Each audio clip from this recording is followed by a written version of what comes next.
What's the most inaccurate thing your child has ever been taught in school? 1. My son was in the 4th grade when his science teacher called me, furious that he had been disrespectful in class. I asked her what had happened. She said, I was teaching the students the difference between mammals and fish.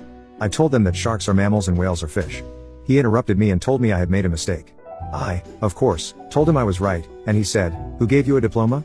I told her I would talk to my son about his rudeness. I then called the principal and made an appointment to meet with both him and the teacher.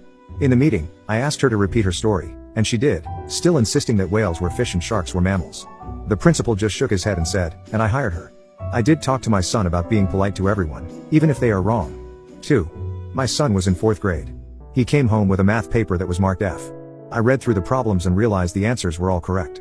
I called the teacher, and he said that my son needed to show his work on the paper. I replied that he didn't show his work because these problems were easy and he did them all in his head. I told him that if he wanted to take off some points for not explaining, that was one thing, but an F was completely unacceptable.